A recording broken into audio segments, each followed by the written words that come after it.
Hey, before we get this video started, do you want to win a knife?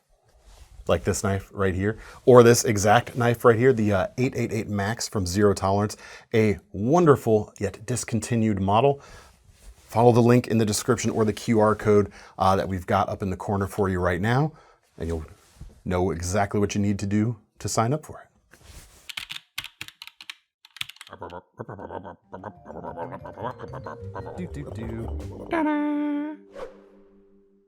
Hey everyone, David C. Anderson here, coming at you from the KnifeCenter. Welcome to episode 266 of KniFAQ, the series where I answer all your questions, sharp or dull. We get those questions from the comments section. I try to answer them as best as I can, while Thomas, behind the camera, makes snarky comments. Pythagoras. That's your theory, I guess. We're talking about old things. He is indeed. First question today comes from Cranky Thursdays. I get it. Thursdays are kind of lame in many ways. Although you do have the weekend to look forward to. Unless you're working. When I was bartending, those were my Mondays. I would say, unless you're working for the weekend, so, you know. Anyway, I have had the privilege to be able to travel to Germany and France, and it got me thinking. Boker is the oldest knife production company, but what's the oldest production knife still being made? Could it be Opinel? Fun question. I had fun digging into it this fine Thursday. Just happens to be Thursday today when we are filming this video that goes out on Saturday. It's not always the case, however. You are correct. Boker is, as far as I know for sure, is the oldest production knife company, but none of the items they make now can be traced back to like the earliest days. You know, at least some things may have lineage, you know, leading back to those things, but you know, there's no like product that has survived from those early days, like, as you mentioned, the Opinel, the number 8. This is the knife that started it all. And they started making these in France in 1890. It's got a pretty good shot going on there. But I did find some things, some products currently being made today in more or less the same, you know, shape and form as a day used to be, that are older. As cool as the Opinel is, and it definitely is cool. And I am going to say this, you know, is true to the original, even though there are tweaks, like you've got the locking collar and stuff like it now. But it's sort of a slightly improved version of that original knife. It still has that original feeling to it. But 1890, the 1890s actually saw a few contenders of, you know, what we think of as like the oldest production knives. Higa no Kami's. Came around in 1894. Japanese-made folded steel frame friction folders. Although early examples of these were not necessarily production, although, you know, I don't know if the Opinels were, you know, what level of machinery they used in the early days. A lot of this early stuff I know was handmade, but actually, are they still being handmade? I need to brush up on my Higo history, actually. At that price? It's good alliteration. At that price, speaking of, $15 for a Higo. I don't know. That's extra doubt. 1891 saw the introduction of the original Swiss Army knife. It has not been kept in production in that same shape or form, though they did issue a reissue a couple of years ago. We've got some B-roll of that, I'm sure, that you'll be able to look at. The closest modern version would be the Pioneer. This is actually Pioneer X, which also has scissors. But you've got the main blade, you've got an awl, you've got a cap lifter, a bottle opener, each with their respective drivers on the end. And the 1891 had the corkscrew on the back as well. But doesn't apply because they don't make it today, and they haven't kept it in production that whole time either. Still Swiss, though. Still Swiss, though. Still made in the, well, I don't know if they changed factory locations or not. I'm not sure. In all that time. The oldest folding knife that is still in production today that I could find is the Mercator. Well, it wasn't always the Mercator, actually, was it? Originally, it was the Mercator K55, the Black Cat. Folded steel frame with a lock back type of mechanism. Carbon or stainless blades available now, although back when they were introduced in 1867, undoubtedly were all carbon steel back then. Otter, what is it? Otter Messer produces the brand now. The original Mercator company went out of business in 1995, but they were bought out and production kept going. So that still counts, even though the company is technically different now. Another one that people mention is the Duke, French made. That actually came around in 1929. This is the youngest of the knives we've looked at so far, not counting the stand-in Swiss Army knife there, even though it feels, kind of like the Higo in its level of refinement. However, and this is appropriate given that we've been talking about the 250th anniversary of the USA. We talked about it last week a little bit. I have found an older product still being made today, more or less the same way it was originally. And it's not a folder. It is a fixed blade. And it is a product of the Industrial Revolution, the tail end at least of the Industrial Revolution. So it's hard to go any further back and consider it the same product nowadays. And that's Green River, with the Green River Hunter right here. The Dadley could also apply, but we usually don't have that on our website. The interesting thing, so I couldn't exactly pinpoint when this knife, which is on our website listed as the fish knife, but it is more commonly known as just the Green River Hunter. I couldn't pinpoint exactly when this knife was introduced, but Green River started in 1837 on the banks of the Green River in Greenfield, Massachusetts. And it almost certainly was available before the K55 Black Cat in 1867. So although I can't pinpoint the exact origins of this knife, it is, I'm counting it. And I'm using this as the example because unlike certain other Green Rivers that are still made today, like the skinning knife, sometimes called the Buffalo Skinner, they're not necessarily the only company that made this particular knife. If we're talking about like modern patterns, like the modern chef knife kind of evolved into more or less what it is now in like the 1700s. But we're talking product being still in production. This still says Green River on it. It says Green River Works, designed or started by J. Russell.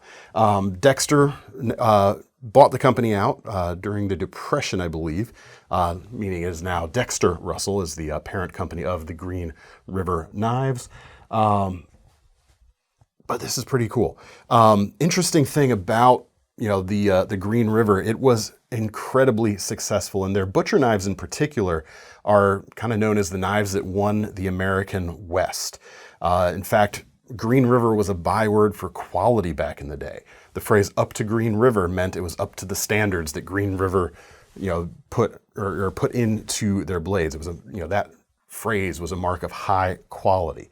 And it's funny to think of like an American knife being the oldest knife still in production today, given that there's so many cutlery capitals of the world with longer history than the USA has been a thing. So that's pretty cool. What else? I had some other notes here. Let me just make sure. Here's where the comment section can swoop in and correct me if I'm wrong.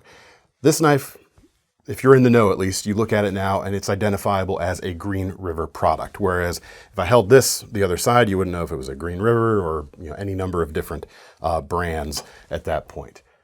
Did anyone else make a knife this shape? And is this the only one that is surviving up to this point? I don't think, unless there were copies of this made by other companies, this is like a Green River shape. Still being made today, however many years later. I didn't do the math. Bing. Fahrenheit years. Fahrenheit years. Pretty cool. And just like the originals, they aren't sold with sheaths. Back in the day, the frontiers people who might have been using this would have made their own sheath because they could do that. It's not worth spending the extra money when it's something they could make back in the day. There you go. Specs on the modern fish knife. Well, it's $32 and some change. It's carbon steel. Probably, I don't want to tell tales out of school, but it's either 1075 or 1095, I would guess. About a 5-inch blade, slicey, versatile for camping and even bushcraft type of things. The design just works. It's not the latest and greatest materials or construction, but it works because the design is solid. I did have I had the Becker BK 82 or 62, which is a Kephart clone. The original Kephart knives were inspired or widely regarded to have been inspired by the Green River Dadley. There you go. And I was going to hold this up as an example, and I talked about the Dadley, but I forgot. So apologies all around. Speaking of rounds, it's time for the lightning round. The sparky thing. It was cool to like dive into this because I had some feelings, but I once I figured out that that Green River was the oldest that I could identify, it made a lot of sense. I never would have probably guessed it, but as soon as you figured out, it all fell into place. It's like, of course it's Green River. Anyway, lightning round time. There's 2 umlauts in this name, which means I have no chance. Mr. Mucci. Probably wrong. Thinking of a Huntsman or a Handyman for my first Swiss Army knife. Any thoughts? I would go with the Huntsman. It's got a great versatile set of tools without being too bulky and relatively affordable too in the grand scheme of things. About $52 compared to almost double for the Handyman, $98. And the Handyman has like 1, 2, maybe it's only 2. Is it 2 extra layers? It's 2 extra layers, but you've got the pliers as one of those, so it's kind of a thick layer. And when you get into the bulkier Swiss Army knives, they just get to feel kind of bulky, a bit more brick-like in the pocket. Now, are they still cool? Yeah, but as your first Swiss Army knife, I'd go with something that you're probably gonna have an easier time carrying, like the Huntsman.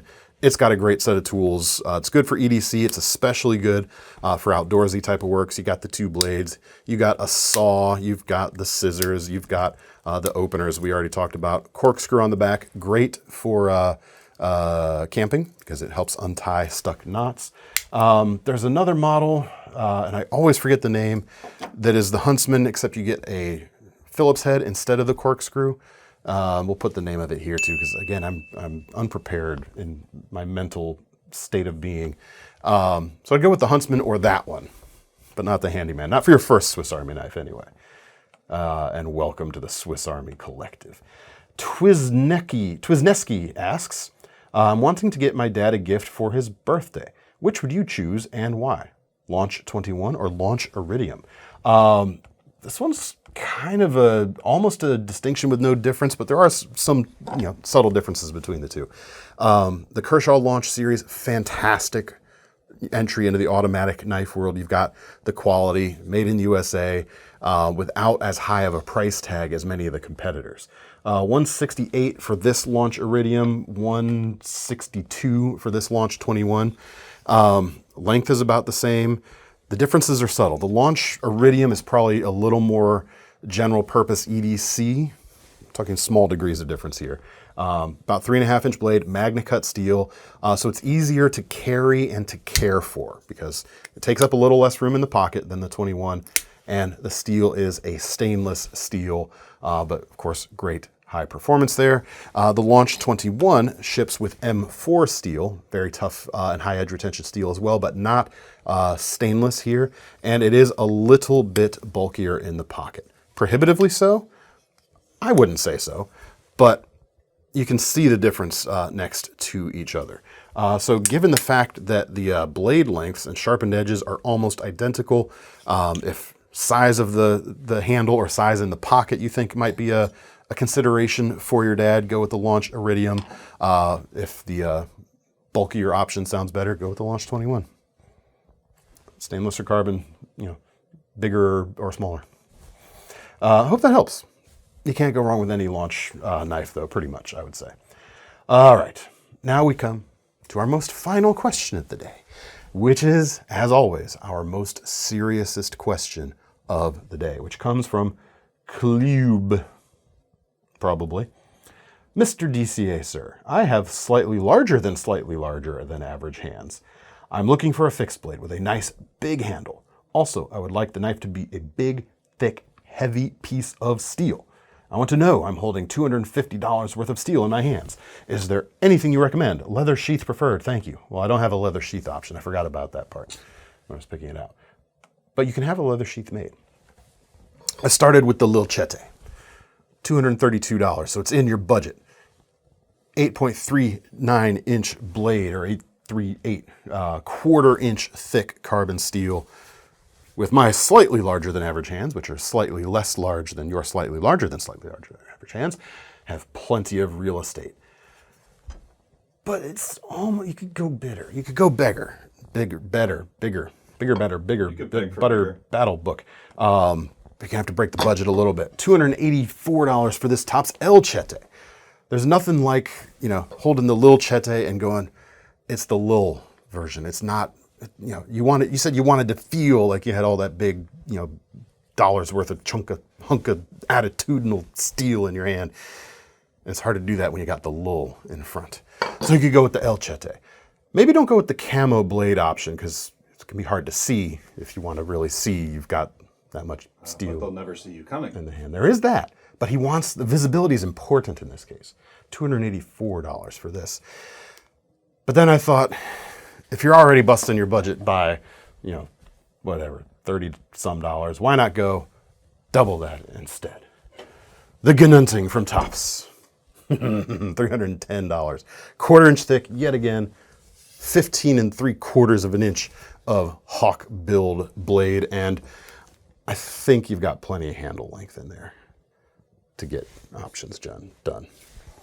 If not, I really can't help you, unless we pull out the carcass splitter. It has a leather sheath.